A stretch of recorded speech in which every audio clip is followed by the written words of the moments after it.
My in-laws were drunk at the wedding, but they didn't care even though people were whispering about them. They started yelling at me. "It's too late now that you're married, but if you want to be part of this family, you need to show us you have enough money," they said.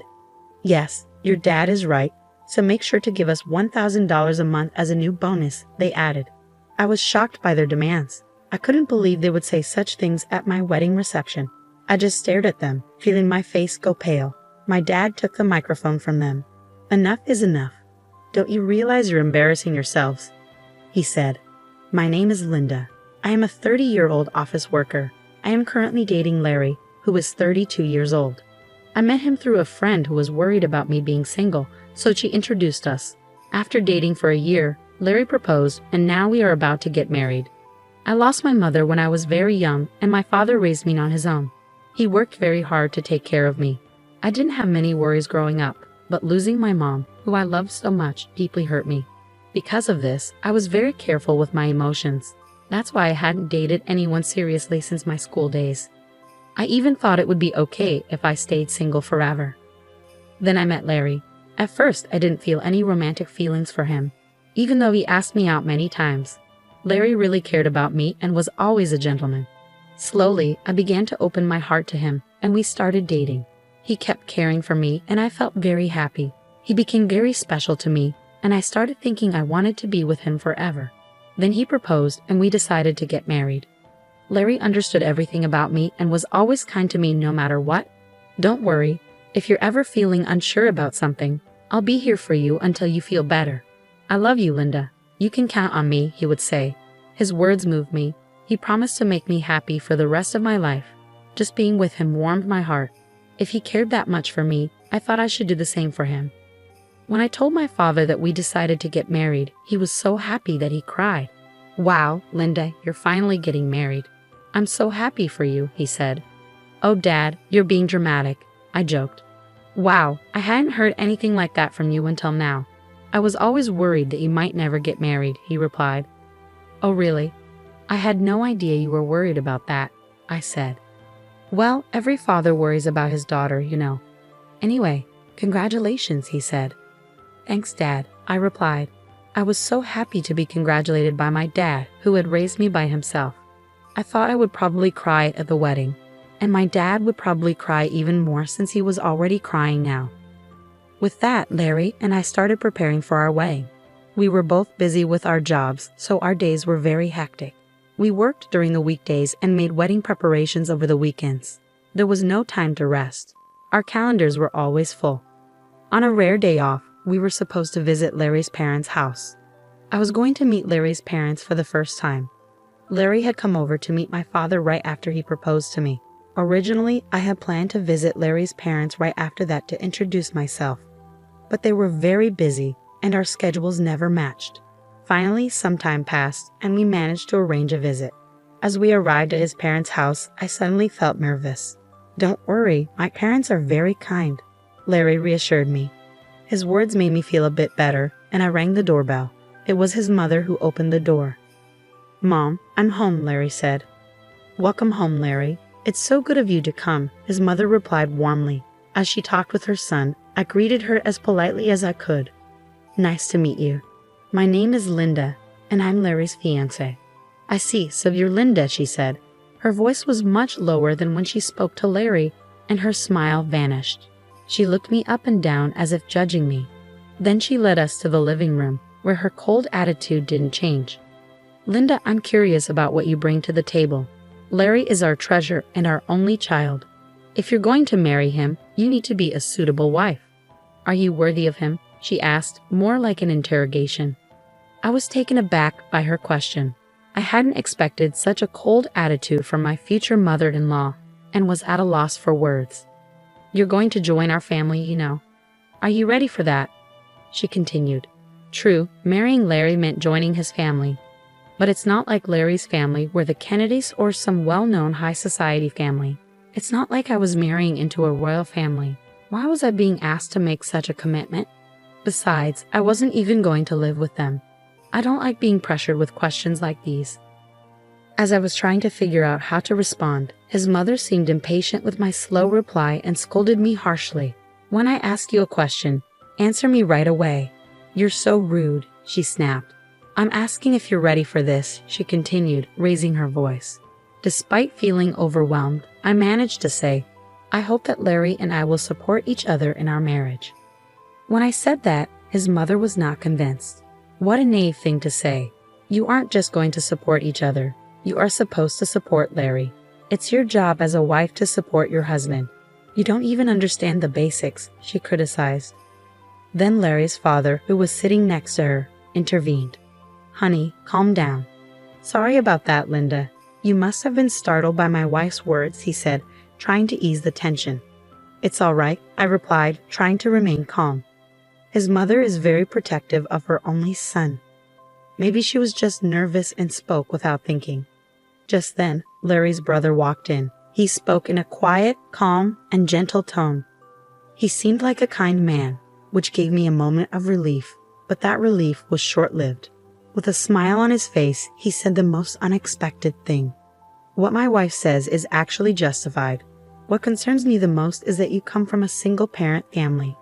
What do you mean by that? I asked, confused.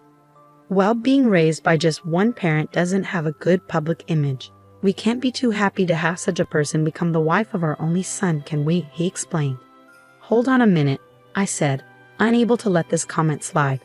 What is wrong with being raised by a single parent? My father worked very hard to raise me by himself. I am very thankful for my upbringing, and I am proud of my father. Being raised by a single parent doesn't make me any less valuable. But they still argued.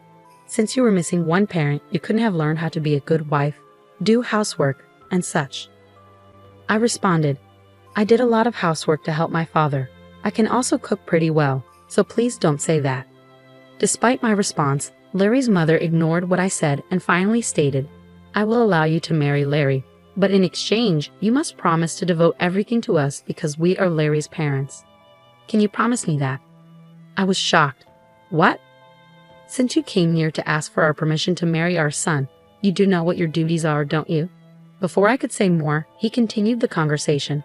I found that my in-laws had completely taken over the conversation, giving me little chance to respond. That night, as I thought more about the marriage, I decided to share my feelings with Larry. Say, Larry, do your parents always talk to people like that? What about it? Larry seemed unfazed. I was surprised that Larry didn't see anything wrong with what his parents had said to me. Well, I mean the way your parents spoke to me and what they said, I tried to explain. Oh really? Well, they were just talking about whether you were ready for this marriage. I get that your parents are worried about their son's marriage, but I feel like what your parents were saying was a bit too much. Really? Why is that? My parents didn't say anything wrong. Besides, they've given us permission to get married, so don't worry about it. That's true, but I felt uneasy that Larry seemed to side with his parents more than with me. That was very troubling. I guess he realized I was feeling unsure because he gave me a hug. Linda, you don't have to worry so much. My parents are just a bit upset because their only son is getting married, he said.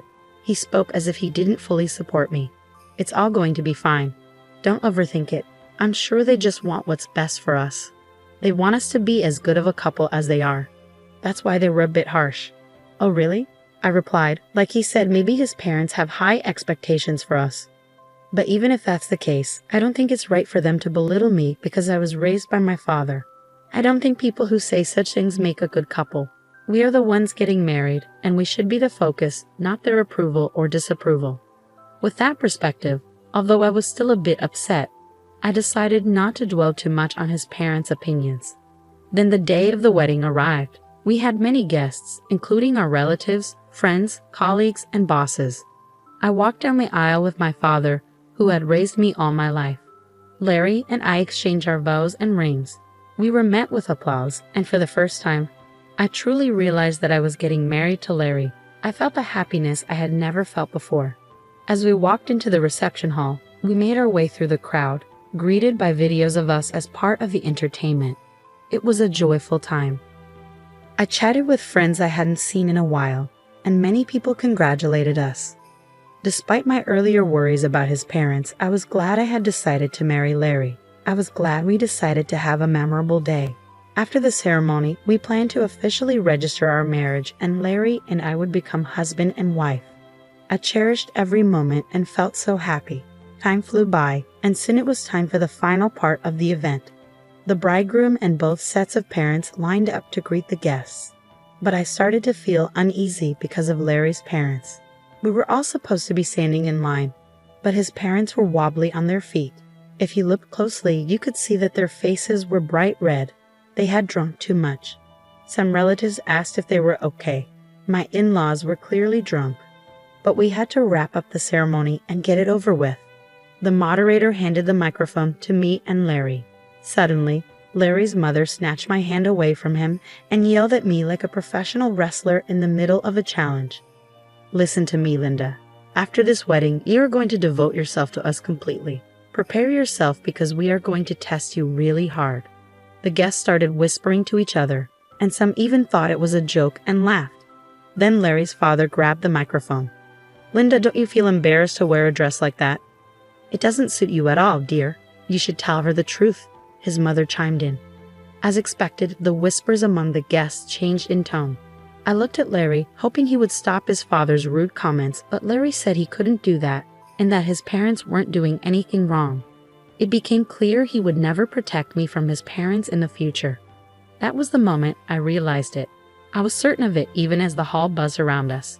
My in-laws were drunk and continued to insult me. "Well, you're already married, but if you're going to be part of this family, you need to prove that you have enough money," they said. "Yes, that's right," they continued. "After you register your marriage at the city hall, you should give us a few thousand a month and your entire bonus." I was shocked by their words. I never thought they would say such things at our wedding reception. I just stared at them, feeling my face go pale. My father took the microphone from them.